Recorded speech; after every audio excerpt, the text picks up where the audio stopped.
Good evening. Good evening. Thank you for joining us this evening for Professor John Borrow's lecture on Lecture from the Earth.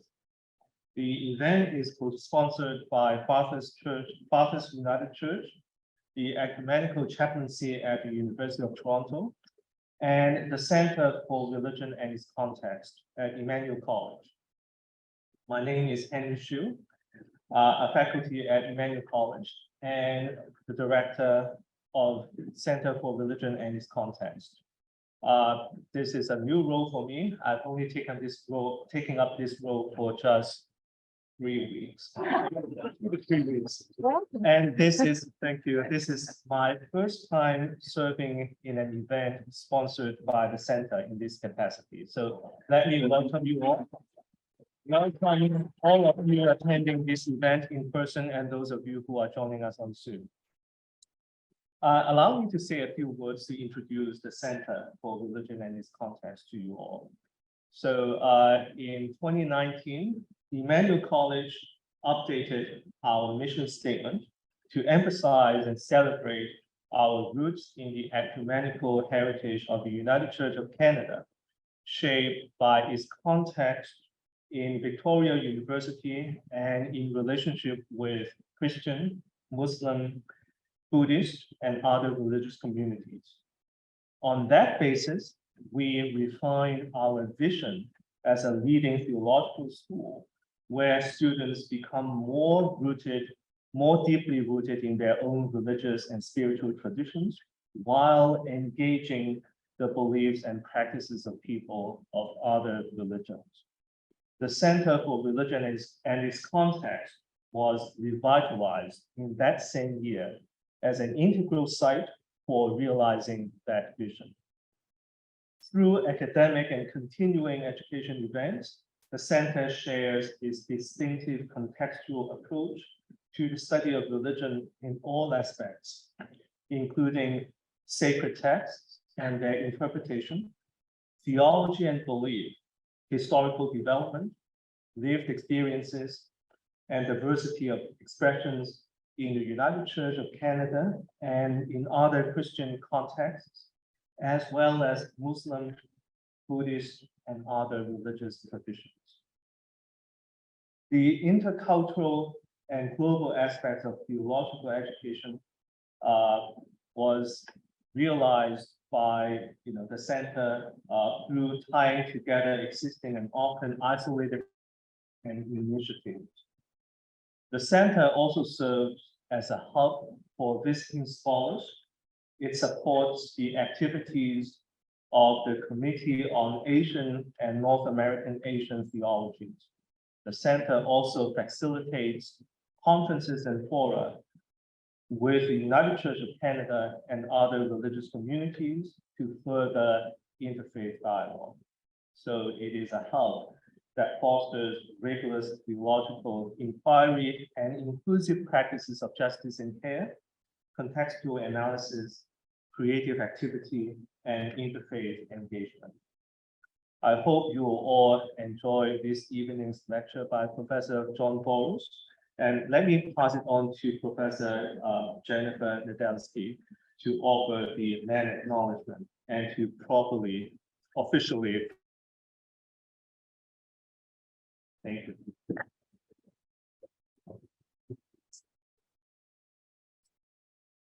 Thank you so much. We're so grateful to be able to be here at Emmanuel College and with the support, enormous technical support. And of course, we're especially grateful to acknowledge the land we're on. As we gather here at this ancient meeting place, we want to acknowledge that this land has been loved, cared for, and shared for thousands of years by Indigenous peoples, including the Anishinaabe, the Haudenosaunee, the Wendat, the Métis, and the people of the Credit. We are grateful that despite the bad faith of generations of settler peoples and the ongoing violence and discrimination that Indigenous peoples still endure, we can nevertheless benefit from the knowledge of Indigenous peoples.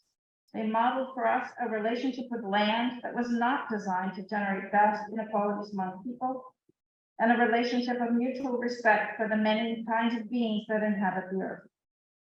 We give thanks for the teachings shared with us for the examples we can learn from, and for the possibility of creating right relations among us all.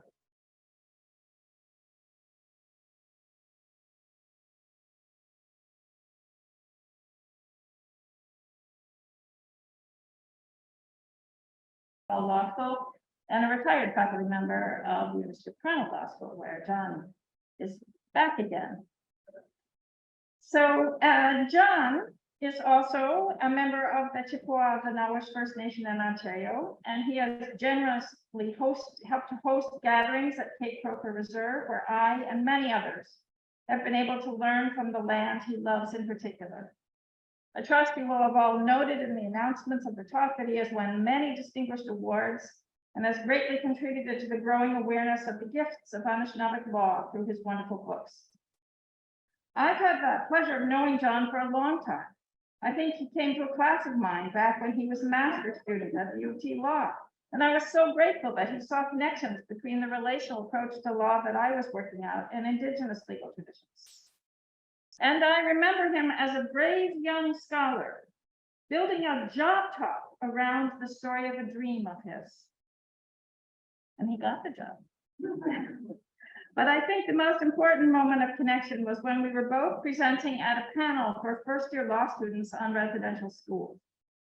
I chose to speak about how I understood my own responsibility for residential schools as a member of the United Church, even though I had only joined the United Church as an adult, and as a citizen of Canada, even though I had only come to Canada as an adult. It was the first time I publicly identified myself with the United Church in an academic context. And John spoke to me afterwards about his own church engagements. We were both amazed, and also not amazed, that we had known each other for years and not known about this central dimension of our lives. This story speaks to both my strong connection to John and to the strange role of spirituality in much of academic life, and its contested role in rethinking our relationship to the earth. Today, John has become an expert at making those connections, and you will get to share the benefits of that today. And at the end, I'll invite anybody who would like to follow up this conversation at our hybrid service next Sunday at Bathurst to let me know, and we'll tell you how to connect with us. So without further ado, John, thank you so much.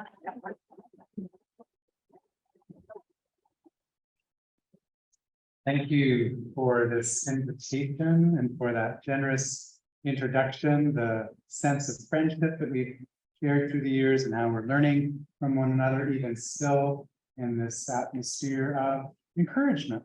And I've always felt that from Jenny. Grateful that you're here. Hope you feel encouraged this evening, and I hope we can encourage one another. I also want to acknowledge the territory that we're on as Haudenosaunee, Anishinaabe, and Wendat. And I'm grateful to the Mississauga people in particular who live at Massey College, and the people of the credit have agreed to have us stay in their unit there for this semester, in that act of grace and an act of friendship that I deeply treasure. I'm also thankful to be able to talk about this question of learning from the earth this evening. And I'll introduce myself in Anishinaabe, which has some of these dimensions. Buju means the way in Ganidok, Iji Anishinaabe, Nishmadazik, Abangi Exigo Ninatan Anishinaabe, and Gahudu Nishimayan, Giganos, Lishnatas, Nayashi, Wiggling, and Donjaba, Nagig, and Dodan. I told you my clan, which is Potter, and I'm from Nayashi, Wiggling, which is a Portage Point, the Cape Croker Indian Reserve, about 3 hours north up here. And my name, Giganos, Speaker, which is my third great grandfather's name that I heard. As we speak about learning from the earth this evening, I want to take you through first an example and then a few illustrations and different themes. So I need to make sure that this works, and I think that it doesn't.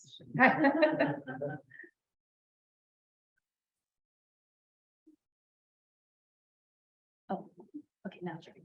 There we go. Thank you. So when Anishinaabe people speak about learning from the earth, we have a particular word. Akenomagewin. Ake is the word for earth. Nomage is to point towards and take direction from the earth. A word for teaching is Kikenomagewin. So a teacher is someone that points towards something that we take direction from. So Kakinomage is to teach, Akinomage is to learn from the earth. There's a methodology that's involved in that practice, where we see the earth as our archive, as our book, as we understand the professors are the birds and the animals and the plants and the things that are around us in the more than human world. Here's an example of a Kinomage in Avalon. Around this time, sometimes like today, although we didn't quite get this full weather phenomenon, when you have a transition from cold to warm, you often get mists that will rise across the earth. And that, of course, is a result of the different temperatures interacting with one another. But that, in a Anishinaabe is this idea of a warming trend, a thaw, things start to loosen up, there's a letting go, there's an easier flow, things start to run. That's what Avalon means. And you get this experience of not as necessarily being able to see clearly when that occurs. That word Avalon literally means it's warm, it's getting milder. Our word for forgiveness is Avalon Waindum. Waindum is the process that happens in your mind. So forgiveness is Avalon Waindum, which is learned from this phenomenon. What is forgiveness? It's a thaw, a loosening up, things starting to flow, things starting to break up. It's easier to travel, it's easier for things to move when you have that thaw that occurs. But you know, this environment here, often this mist can linger for months and months and months. You need increasing light, increasing heat, until those mists fully dissipate when we reach summer. So the notion here is that forgiveness, though, can be started in any point, sometimes takes a season of increasing light and increasing heat to be able to realize the benefits of what can then flow more easily between us and thaw in our relations, find those possibilities for things moving back and forth in a more enhanced way. It's not the word for reconciliation, but I think that there's some analogy to this. And this is a Kinomage when learning from the earth. If we want to learn how to practice forgiveness, then we look to the phenomena around us, and we have these teachings that we can apply in our lives. As I mentioned, I just want to go through a few of these examples with you in the short time that we have to talk about creation, talk about the moons or months of seasonal teachings within a small part, some of the understandings that grow for us from the grass and the water and the sun. And then finally, think about animals as teachers of understanding that give us insights to how we can be better with one another. Oops. So the Anishinaabe creation story is a water story where the earth is flooded, and I'm not going to tell the whole thing. It can take about 40 minutes if I really tried to do it justice. But in this flooded world, you had a desire to try to seek a place to be able to get some firm grasp on how we might be here. And so animals counsel together with one another, along with Sky Woman. Then that counseling process, eventually Earth was drawn up from the depths. And as Earth was drawn up from the depths by the smallest of the animals, there was a request for help. The giant turtle merged out of the depths, and soil was put on the back of the turtle, and the community of animals danced around. And then dancing around the back of the turtle, you have the beginning of the growth of soil and what we're standing on here as Turtle Island. This is a beautiful set of teachings that's actually centered at Mishi Mechanichon. The word for turtle in Anishinaabe one is Mackinac. Mishi is the word for great. Mishi Mackinac, Mishi Mechanichon is at the strait where Lake Michigan comes together with Lake Huron. That's where the turtles rose out of the water to give shelter to all the others. But the lessons here from the story are that we seek one another's aids from different perspectives, different strengths of all of those beings that are in that council, the importance of listening for the little ones in that council, because it was the little one that eventually brought up from the water where we can stand, the importance of ceremony, interacting together on the back of the turtle to respect the sacrifice and help that was given, and then from that, the growth that is initiated. And from that council came our clan system, but also we have this beautiful image here of this turtle. And what is important to me for tonight is that if you look at the back of the turtle, you'll often see 13 plates. And each one of those plates represents one of the moon cycles that we go through over the year. And sometimes around that set of plates, you have 28 further plates, which is a lunar moon cycle that's right there carried on the back of the turtle. So there's an interesting connection between our creation story and the physicality of the turtle, because we read the turtle's back. And in reading the turtle's back, you start to read what you do in different seasons when you're on the earth. Right now, we're just finishing Gitchi Manadu Jesus, which is the great spirit moon. And sometimes this moon is called Gijemnado Jesus. So Gitchi means great, Manadu is spirit, Gijemnado means compassionate spirit. And the idea here is that this is such a tough time to be able to live through with the harshness like we saw this weekend. You can imagine living in conditions that were in tents or wigwams, needing to make a living from the land. You would be relying on the compassion of others. You would be relying on the compassion of the great spirit, the compassionate spirit, to help you through that season. And so in this season with Gijemnado Jesus is this notion of being compassionate to one another, because of the learning from the earth that we're only going to survive if we help one another.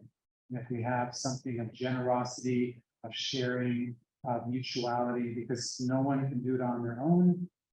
It's so tenuous to be in this location without that approach to life, that we would perish.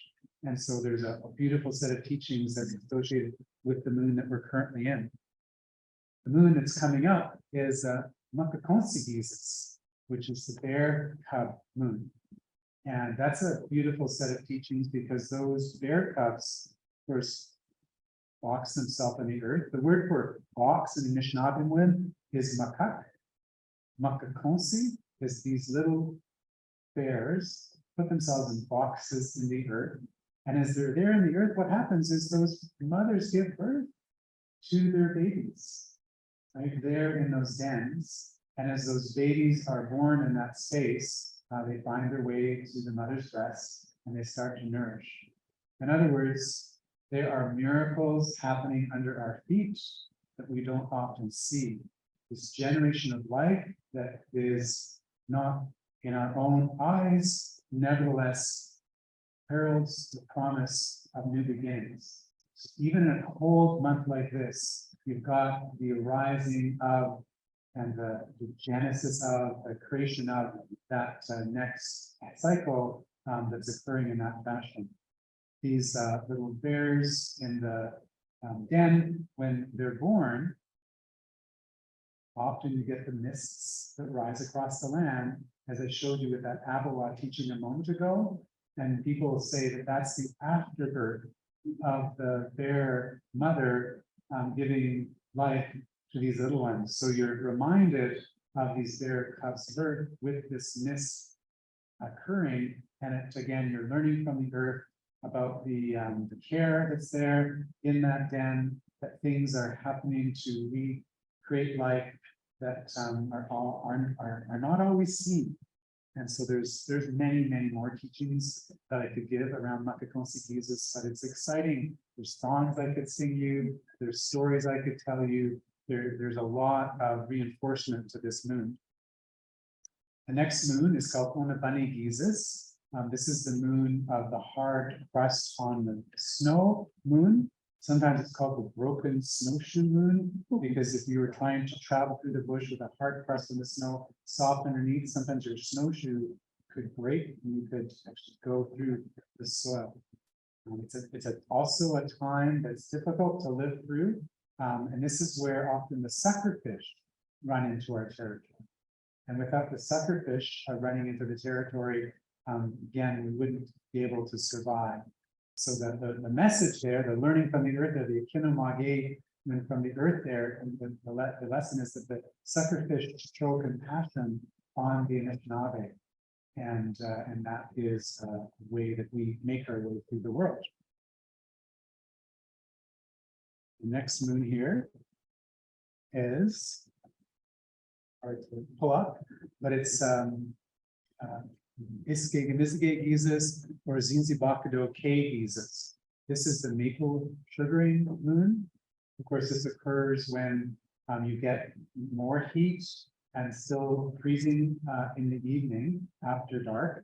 And with the combination of the heat in the day and the freezing after dark, there's the sap starts to run up the trees, and it runs up the tree. You can tap it and then boil it and bring sweetness out of the earth to be able to feed your family and break up the monotony of some of that diet that was there in the months before.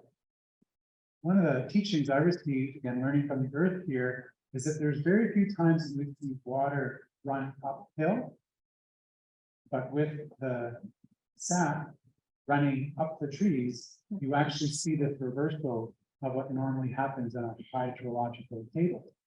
And so this idea from Iskegimizige or Zinzibakado K is that we have to recognize that the elements don't always just run in one direction. That there's a possibility that things can surprise us and move in ways that wouldn't otherwise be apparent. And so we need to be open to being surprised about our natural and physical world, and of course, metaphysical world that Anishinaabe today surrounds us, leaves us open to those possibilities. Don't just think that it's always one way. There's a couple of quotes I often give, which is beware the danger of a single story.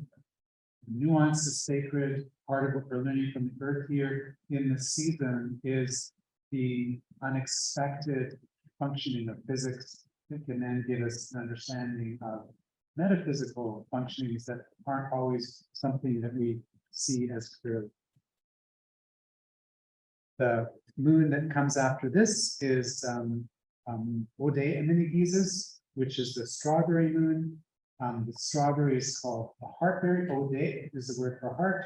Min is the word for berry.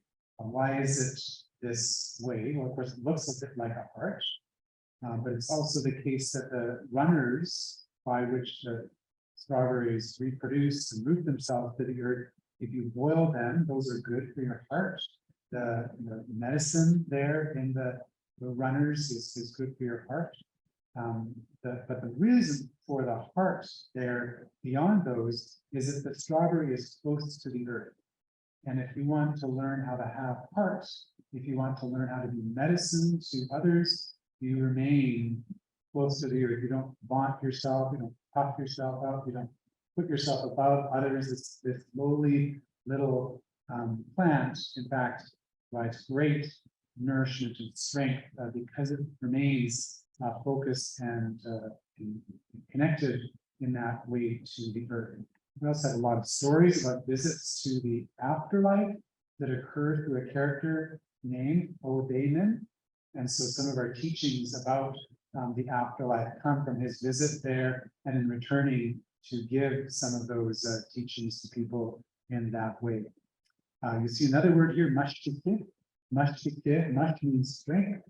A kit, you've already seen that word in the Kinomagalan. Mashkite is the strength of the earth. That's a word for plants. Mashkite. Mashkite is the strength of the earth. It's also a word for medicine. What is medicine? But mashkite. Medicine is drawing the strength of the earth into our bodies so that we might be sustained when we're feeling ill. And then we have something called the Grand Medicine Society. It's our spiritual society, the Galen Lodge, which is not just about the physicality of learning about plants, well, that is a part of that lodge, It's also then the spiritual principles that are attached to analogizing from and learning from the plants that surround. This moon, Zagi Bhagat uses, is the budding fourth moon. And I want to use this now to work to my next point, which is our understanding not just of the moons, but of the elements that arise around us. Zagi Bhagat is this kind of action of bursting forth of energy when, of course, you have a cold period. There's a lot of germination that happens under the ground, and when the heat and light hit, these little seeds just make their way up to grasp the light and put their faces towards the sun. And so Zagi Bhagat is this notion of the burst of energy that's opening up to receive the light of the sun and the warmth of the sun. And in that process, then we all find the gifts of that Mashtikid and medicines, the strength of the earth, as I mentioned in that way. This process of receiving energy in that way is closely related to how we are to experience love with one another. Our word for love is Zagit, Zagidawin. And here you got Zagi Bhagat Jesus. Right? There's something related to what we can learn about love from the way that we see the plants seek energy around them. And that teaching is also found in river mouth, Zagin. So Zagin means the river mouth. You're familiar with this word because we have a place called Mitcha Zaga over here, just to the west of us, the great river mouth, or the great place of love. So what do rivers have to do with teaching us about love? They gather nutrients, sometimes from hundreds or at least many kilometers, through rain falling into rivulets that then gathered into small canals and creeks, and then from those creeks they eventually find their way into streams, and then those streams gather together to the main body, and then that energy that flows out into, in this case, Georgian Bay, the Saugeen Anishinaabe, which I'm a part of, then it flows out to Georgian Bay. It creates the conditions of the richest place of life in the territory.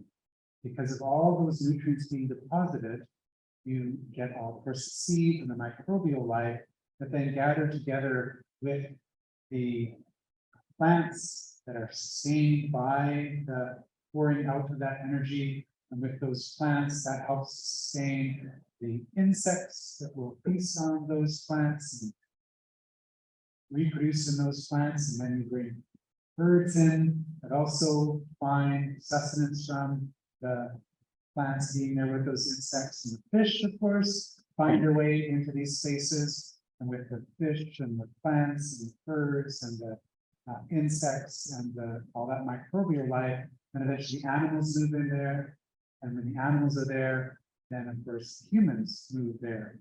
So if you want to learn what's necessary to sustain a rich, productive, abundant life, you look to the river mouth. Because the river mouth is teaching us about love. Love is about creating the conditions where others can flourish in all the varieties, with all those possibilities, delivering energy in a defined channel such that this kind of upwelling can occur. And so when I was learning about this set of teachings from an elder, Basil Johnson, he said, study river mouths and then analogize your behavior, their behavior. Try to find ways to have that outpouring occur after that fashion. And that is related to the word I said a second ago, Zagi Bhagat, Jesus, lifting energy, lifting your face to the sun, receiving that, finding the energy coming out in this way. And then if you have sun coming down on you, that's Zagate. Zagate, Zagi Bhagat, Zagin. There's something here of sun and energy and flow that connects us to the forces of creation, the forces of love, and in the earth, on the waters, in the grasses, in the sun, is lessons we can take in a human community to try to treat one another like the grass receives the sun, or the river flows the river mouth, where we receive the sun in our face in that way. This idea, for as long as the grass grows, the river flows, and the sun shines, is often a treaty teaching that you find in our territories. My great-great-grandpa signed a treaty dealing with 1.5 million acres of land here in Ontario, just up towards the Bruce Peninsula. And part of what he invited others to do is to come and live with love. Live like the river, live like the plants, live like the sun, find that way to keep warm, encourage others. And in fact, the British in that treaty process also encouraged that point of view, because it's like, see our red coats? They're like the sun.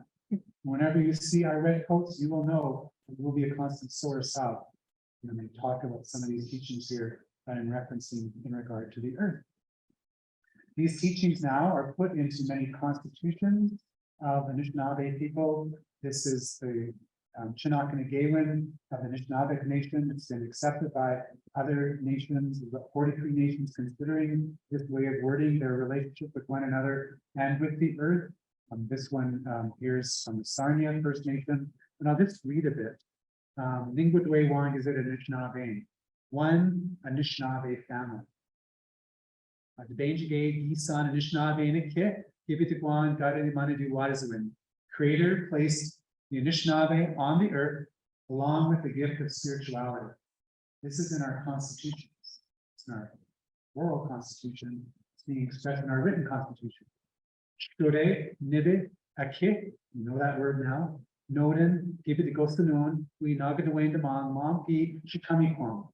Here on Mother Earth, there are gifts given to the Anishinaabe to look after fire, water, earth, and wind. And then here's a bolding.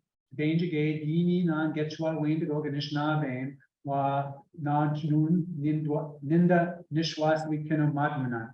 The Creator gave the Anishinaabe 7 sacred gifts to guide them. They are Zigidawin. We've just been talking about that. That's a constitutional principle of relating to one another here in this part of the world. Zigidawin, reminding us of the rivers, the sun, the grass. Debwewin, that's truth. There's a whole etymology around that I could share with all of these statements. Manin, Damawin, Naboa Kawin, Debadin Dizuin, Gwegwaizuin, Meanwhile Akadewin. So love, truth, respect, wisdom, humility, honesty, and bravery. Debanjigay, Kiminagona, Debune, Nagadwin. Creator gave us sovereignty to govern ourselves. Ka Mandandana, Gabi Juebag, Meanwhile Nango Migwa, Nijuebag, Meanwhile Deabiwa, Nijuebag. We respect and honor the past and the present and the future. So you can see here, again, the encouragement to learn from the earth is put right into our constitution with the elements, and the elements referencing these values by which we relate to the Creator and we relate to all of creation. I introduced myself at the beginning, the Vegan Dodan, Otter Totem. My clan is the Otter clan. So when my great-grandpa put his signature on the treaty, he marked it out with this little creature. And this invitation to share, as I've been describing, but also this creature is also one of those creatures of the creation story. And so this is linking us back to the beginning of our understanding of our place on the earth. It's linking it to the teachings that we learn from otters. And there's other clans that people are to learn from and take into their ways of being. At the same time, in Anishinaabe, when the word for clan is doge. It's actually the word totem that's been used in other parts of the world for thinking about indigenous family relations. But dodan is actually ododema. Ode is that word for heart that we saw with the strawberry. So what are these clans? But the heart of people, which is our families. The heart of our communities is family life, joining with other families, with other clans, to be able to try to create a relationship of mutual support and love with difference, right? because the pike is different from the loon, is different from the otter, is different from the bear, is different from the eagle. All the other clans in council need one another, and this set of teachings is about this way of being. And then we have stories about our treaties, and our first treaties are not actually with Europeans. They're not even with only other First Nations, like the Haudenosaunee. We have a Dishwitwanscoon treaty with them, and with the Dakota, we have a treaty that's embedded in a big drum and a set of songs that's associated with it. But earlier than that was our treaties or our relationships with the Cook Nation.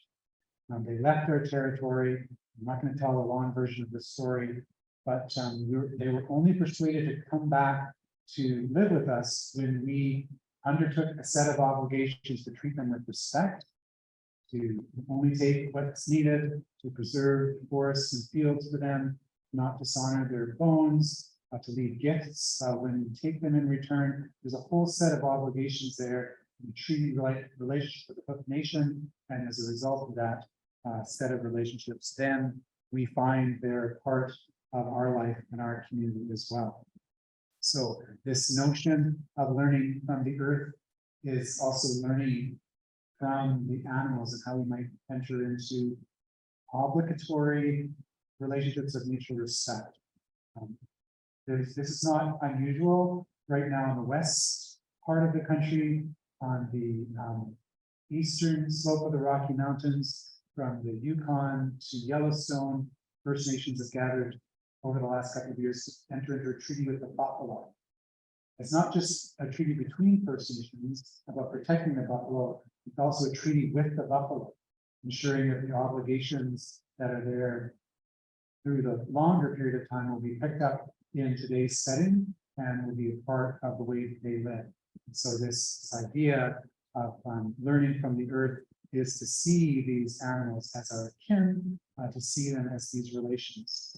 I'm just going to read a bit here. We can learn these things from our ancestors. Plants and insects and birds and animals have much to teach us.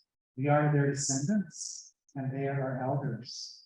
We would not exist without them. Came first, to continue to sustain us, and our evolutionary heritage and lineage, and our biophysical dependence actually rests on this point. We sever ourselves from what sustains us if we sever ourselves from the air, the water, rocks, plants, insects, animals, and other kin. Our life, political lives in particular, but also our spiritual and emotional and social and cultural lives depend on respectfully nurturing that which nurtures us, which includes our surrounding natural environment. The living world provides the very conditions from which all other activities flow. We cannot be reconciled with one another until we're also reconciled with the living earth. Democracies must look backwards to life sources to narrate any political forward. Human words do not precede us. They arrive much later than the winds and the waves and the pulses and the vibrations, drones and barks, whines and calls and songs of our first teachers. Human politics, including democratic politics, not the precondition to healthy living. Something primordial exists beyond words. It precedes us. And so our challenge is to see the lessons that course through the waters and the winds, developing a literacy that is not necessarily something we're practicing in our present moment, but we can look at the earth scientifically, socially, culturally, legally, spiritually, politically. There's this idea that the earth again is a relative and our teacher. So our teachers have wings and fins and tails and antennae. They might be fossilized. They could be dressed in leaves. They could fall from the sky in small drops. We must learn to attune ourselves to frequencies that emanate from the fields, forests, and seas, better regulate our affairs and resolve our disputes. Basil Johnson, his teacher, taught my daughter and myself, until you can look at a squirrel and see yourself in her, you will not understand truly what it means to live.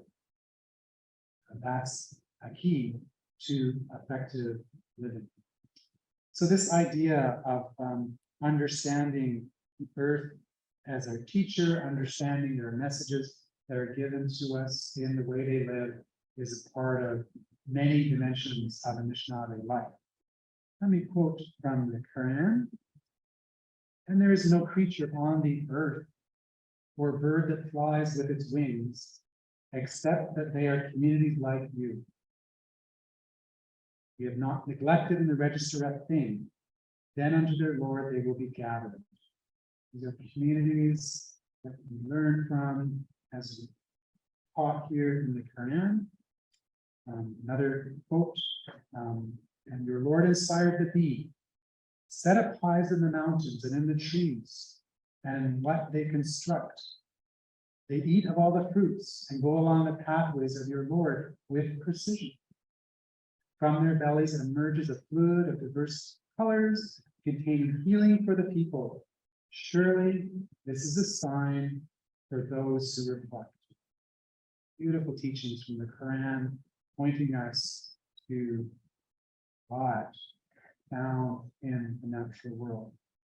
I love this teaching from the Buddha. As a bee gathers nectar and moves on without harming the flower, its color, or its fragrance, just so should a sage walk through a village. We could walk through our life like we see those bees alighting on different flowers.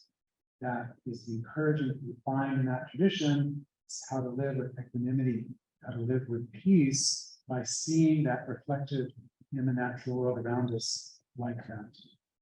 I love the Sermon on the Mount. Jesus says, consider the lilies of the field. How they toil not, neither do they sleep. Solomon, in all his glory, is not arrayed like unto one of these. Jesus' teachings come from the natural world around us. It says faith is like a mustard seed, very, very small. You plant it, nourish it, it can grow, and it can give sustenance to all other birds of the air. This idea of kingdom of heaven being like a tree, or this notion of being wayward and then finding pathways like sheep find pathways to a fold. There's something here that's as old as the first verses of the Bible. In the beginning, God created the heaven and the earth. And then the subsequent lessons that we find are built upon that relationship, which we've often, I think, misconstrued as one of dominion, as opposed to thinking through the responsibilities that are part of that in stewardship. I love the Psalms. The writer hears God's voice in the waters, in the winds, in the trees, in the thunder, in the lightning. If you read Isaiah, the lessons are in the coastlines, in the mountains, in the features of what we experience in this physical world point us towards things that we can learn in a broader sense of how we might be with one another. So there's lots to say here in thinking about learning from the earth. It's part of Ojibwe heritage. It's also a part of Christian heritage and Islamic heritage and Buddhist heritage. Many, many of the great traditions of the world would have us see the possibilities for learning that are just all around us.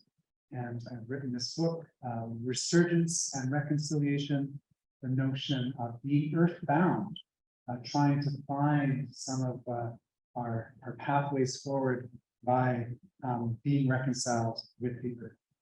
So that's just a few minutes to talk about how we could learn from the earth I look forward to questions and comments. You might have encouragement, critique in ways that allow us to better do the work that we're all trying to do, which is, I think, sustain and support and help and be better in our world as we find ourselves relatives of all of the things around us.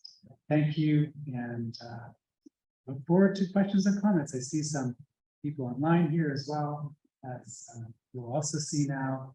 And so, write your thoughts. Maybe one of the questions you might be thinking of is how in your life might you or have you felt these kind of experiences, or where might you go to learn those sorts of things? So the word for our Anishinaabe is Toko. I don't even need to. Wonderful. It's good now. So does somebody want to start us off from our audience here? Yes. And would you introduce yourself, please? Oh, yes, hi, Stephen Sharper. I teach environmental studies here at UC. And thank you, for this very grounding and yet expansive talk. And just wanted to share a story, and it comes from Saudi Peninsula. For about 2 decades, my wife and I have walked through the Saudi Peninsula to make a lot of research for habitat. Yes. You probably know about that. There is this lodge that we stay at, a research station, that overlooks the Virgin Bay. And right there is an indoor circular fire, now owned by the provincial government. It's an internal fire. But we can sit by that fire and look at the bay. And look at Hudson Bay, actually look at Georgian Bay as the night falls, as if no other thought except for the night. And my wife and I, over the last 2 decades, have realized we have some of our most important conversations by that water and by that fire. And for us, that's not nice. Yes. There's agency, vitality, and a spirit of both fire and water that fills our conversation. And your wonderful exposure to words,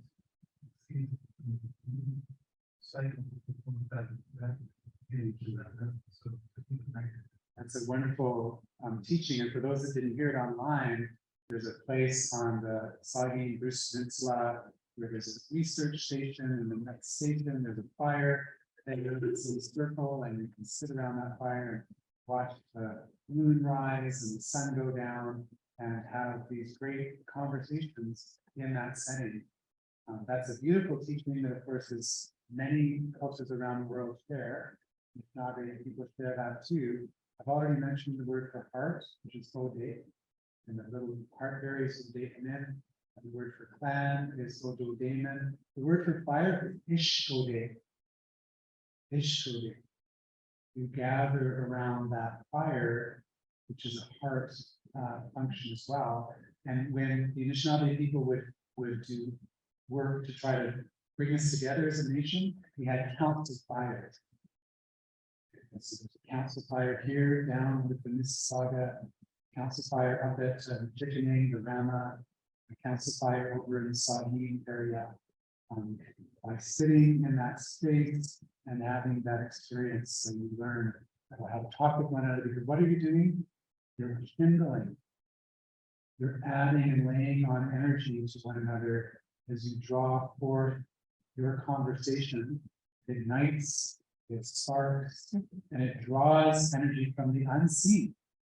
It's that oxygen we don't quite always put our eyes on, and our conversations draw energy from one another, kindle one another, but then there's something further that's out of there that's unseen, that also contributes to that. And for those of us who are spiritual or religious, we would call that God or another spiritual force that helps us in that counseling process, counseling together process. One more question from here, or shall we move to somebody ready? Okay, yes, Judy. Just introduce yourself. I'm Judy from Bathurst today, and my heart feels really full right now, and I guess I'm so grateful for the time that I've had myself to experience the land, because I have some worry, most worry, but just what about our kids? What about our children? These girls said in some maybe never seen a river mouth. How can we get not sure to offer solutions, but I mean, I wonder about the kids screens and needs and funds, schools, and maybe not the resources for families to learn about it to outside urban areas. So just thought Yeah. about the future. That's a great question. You know, I had kids here in Toronto. I was going to University of Toronto Law School. When I started law school, I had a child that was a year-old. And in my first year of law school, my second child was born. And she's now a professor at Queen's Law School. It's beautiful. But, you know, here we were in this environment. So how do we teach them? With the wife here, took them to see the squirrels in Queen's Park. We wandered over to Philosopher's Walk and we taught them about this being an ancient gathering site for the Anishinaabe, where that water is submerged now. It's once above water, and you will see the reproduction of life as fish that run into that space. People would have gathered with one another to enjoy the bounty and enjoy and celebrate what's there. And the point is that we can still find those spaces, even remnants like that park, that walk. In fact, I was in the building just across the way, the older mansion, and there was a little robin that built a nest underneath my air conditioning. And it was a little noisy, but as I settled into what I was being taught there, I saw that bird needs its nest to safe and secure from others so that it can bring its little ones to the world. But the bird cannot just live in the nest. It needed to go down to the parking lot and drink of the water there, and needed to be up in the trees and capture the insects in that area, needed to go over to the grass and pull the worms out of the ground in that way.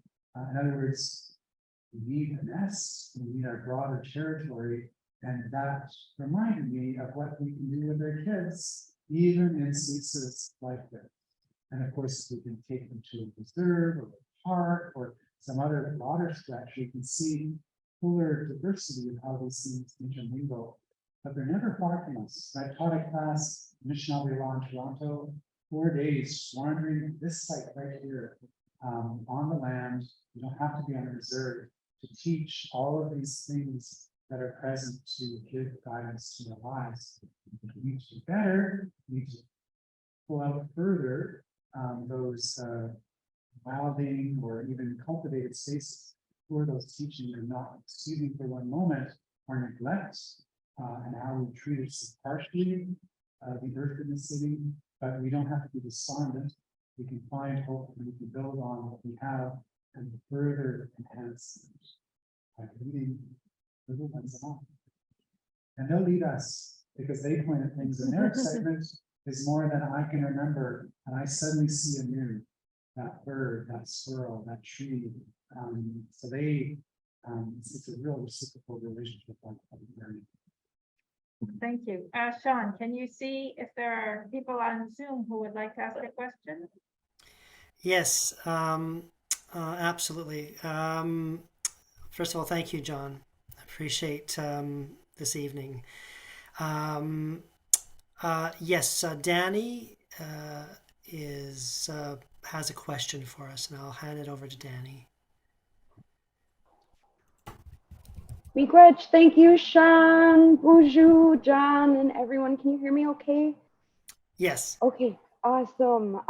This has been so amazing. Thank you. I appreciate the Zoom in option and being able to participate. So I'm from the Boys Fort Band of Chippewa in northeastern Minnesota. And growing up, when we were going through the word like Zagi and talking about the sun and greeting the sun, we have a humorous practice with small children usually called Jangria.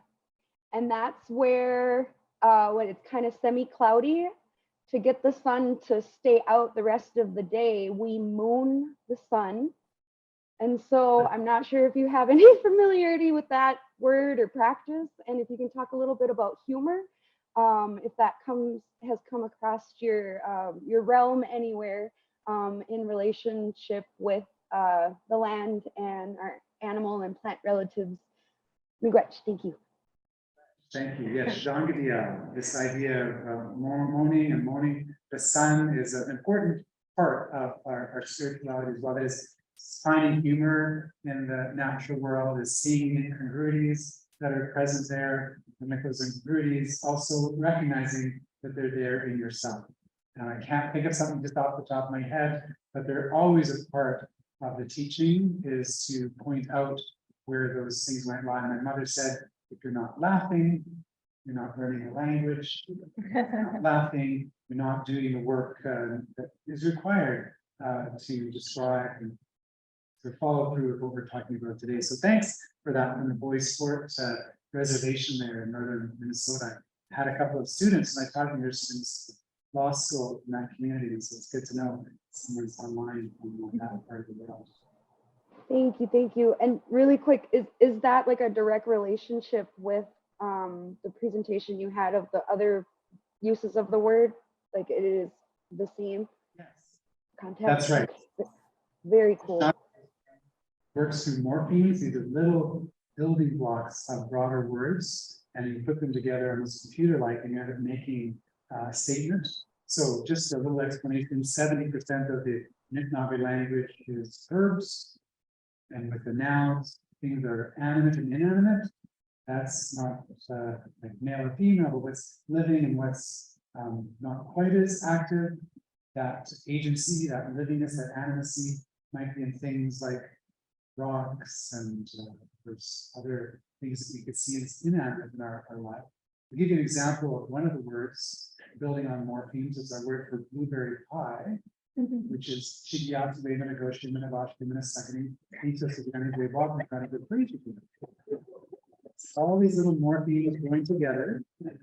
And it's actually the word for old-time Frenchmen bending over, spreading berries on bread, and putting it into the oven, and watching those berries explode. So the word is blueberry pieing, right? It's a verb, it's something you do. And so that's where the humor comes in, because when you've got all these options to build language out in that way, it's just really, really fun. So thanks for that. Sean, is there another question from our online audience? Yes, there is actually. Jasper and Sandy have a question. And Jasper and Sandy, if you, oh, you've got your video on. Wonderful. I do. There we go. I do. My question my question is this: we talked about clans, and I'm going to take the clan metaphor a bit further to include different groups around the world. And when we talk about clans, how can we as clans reconcile together our spiritual self and our physical self, given our differences in, I guess, spirit, our own spiritual heritages? Do you have any suggestions in how we can go about doing that as a collective? One of the ways to learn about how to be together as clans is by looking at a particular plot of Earth and seeing the reciprocity between species that might grow in that space. Sometimes they're a bit competitive with one another. And so they'll throw out certain things into the soil that back off those competitors, that they stay in their space. I'm thinking about pine needles that are thrown into the soil that sterilize it, and other plants being there. But nevertheless, beyond that space, those other plants can be. And of course, in that space where those pine needles are, you might have interesting fungi, morale, other things. In other words, the point I'm making is if you look at a little plot of earth and see what the ecosystem is that allows them to be together but also be apart, we could reason by way of analogy from a small plot of soil and say, we need to be like that as humans in this space. There's some of us that are those rhizomes and those mycorrhizal networks that are able to connect out across different root systems, and that's an important function. There's some of us that are the sweetgrass or the pine tree or the flower, that we also need to be transferring our energy to those mycorrhizal networks to help bring out life. And evidently we need the pollinators on top of to gentle walk through their village like the Buddha taught. But the point is, we can find in the natural world around us some guidance, even by way of analogy, and also what not to do, distinguishing ourselves from some of these relationships where there is monocultures, then lose the richer diversity of that ecosystem.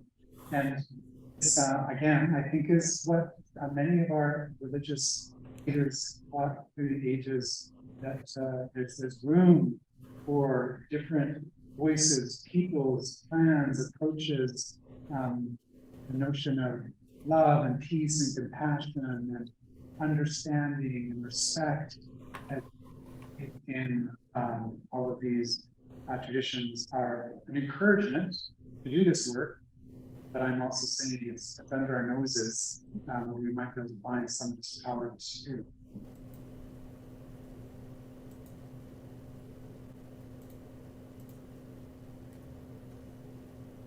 Any other questions from our Zoom friends here?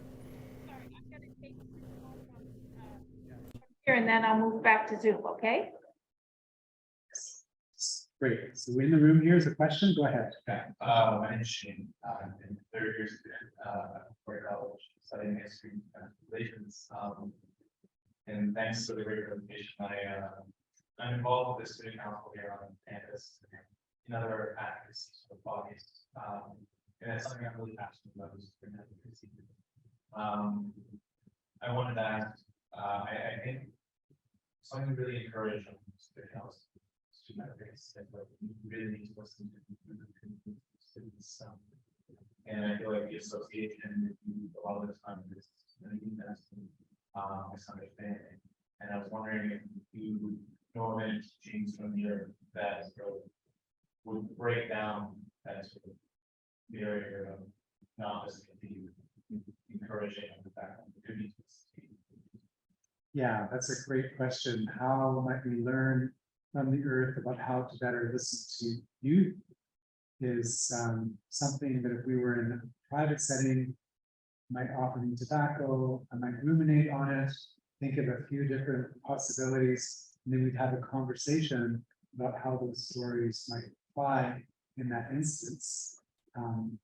But I can say the creation story that I told you a second ago is about paying attention to voices that aren't always the loudest or the oldest or the most prominent, and ensuring that they are joined in the circle such that we can get the benefit in that instance. There's a whole lot of teachings about children being gifts from the start. And this Basil Johnson I mentioned a moment ago, he published 25 books, 18 in English and the rest in Mishnagan, and some of his last books were about the gifts that children and youth bring to the community as being gifts from the start.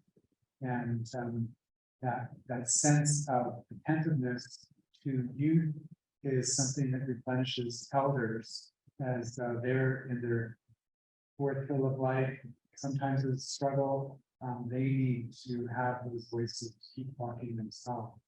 And so there are stories about the 4 Hills of Life, and I've written a book called Drawing Out Law, and one of the later chapters of that book talks about the teachings from the 4 Hills of Life and the role of youth in that setting. So if we want to do a little bit of research, you could look at 4 Hills of the Life, Ojibwe, or you could look at my book, Drawing Out Law, look at the latter chapters, and you'll find some more lessons about what you're doing as student council here, which is bringing out important points and trying to find ways that we can all learn from you, and of course, amongst your cohort, amongst your colleagues, you're also learning from one another.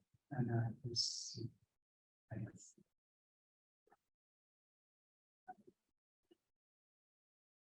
I'm Charlotte Benson, and I'm the minister of Memorial United Church, which is on the very northern tip of the South Peninsula. And I've just been there for about 3 months. And so I just wanted to say that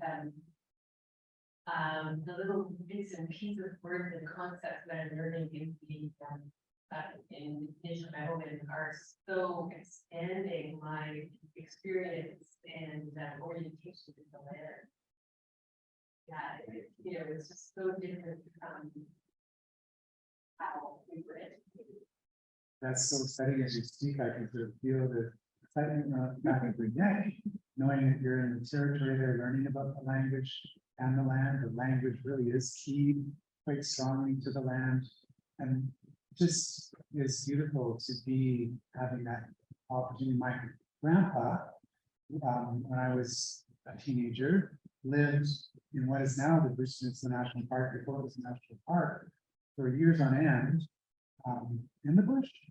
He would come out of the bush about once every month or 6 weeks to get some tea before going back in the bush and living. And he taught us many of the things that I'm speaking to you about today. It wasn't for grandpa, it was my mother, sitting those teachings with my grandpa. I wouldn't be able to tell you what I'm telling you. In other words, some of what I'm telling you today